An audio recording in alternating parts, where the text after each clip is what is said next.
Welcome to the weekly Homicide Report, the weekly program where we talk about all the people that needlessly died at the hands of another person. So let's take a look at this week's graph. Chicago continues to lead with 138, which is 16 more than last week. 3 of those were one family that was found shot to death during a welfare check. Chicago is registering 1 murder for every 17 hours so far this year.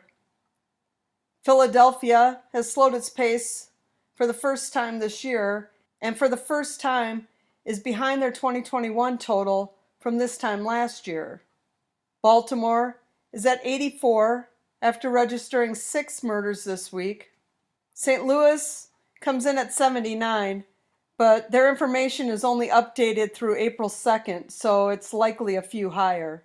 Memphis is our guest city this week with 62. Memphis had 346 murders in 2021 and right now is well behind that pace. And here's a map of where the murders are taking place, and you can see they're pretty spread out across the city. Milwaukee is at 54, but the last update was March 31st, so either their info hasn't been updated or the criminals are taking a vacation. This is a graph of Milwaukee's homicides. You can see the majority of those murdered are 18 to 29 years old. 91% are gun deaths, 87% black, 78% male, and charges have been filed in 41%, which is up from where they were a few weeks ago. So they're making progress in that area. So let's just look at some numbers. There have been 4,890 murders committed with a gun, which accounts for 1 every 29 minutes. Here's a map of all the gun deaths, and you can see they're mostly happening on the East Coast. And approximately 6,112 total murders this year, which is 1 for every 23 minutes.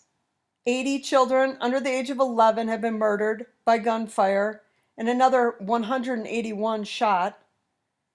332 children between the ages of 12 and 17 have been murdered by gunfire, and another 798 shot. There have been 123 mass shootings so far this year, with 10 coming just in the last week, including the 6th mass murder of the year in Sacramento, where 6 were killed and 12 more injured. On April 2nd alone, there were 4 mass shootings, 2 of which were in Louisiana, and April 3rd also had 4 mass shootings, which included the Sacramento mass murder. In these 4 shootings alone, on April 3rd, 9 people were killed and another 33 injured. On to the murder-suicides. Now, these are just the ones done with a gun, which the majority are committed with a gun. And so far in week 14, we are at 177 for the year, and that's an increase of 13 from last week. We are currently averaging 1.8 per day, and the overall average was closer to 1.5 per day in 2021, so we're a little higher than where we were at this time last year. Well, that's all I got for you, but I'll be back next week with week 15 numbers. Until then, have a great week, and I'll catch you next week. Support this channel and pick yourself up some original crime-related apparel. Look for the link in the description.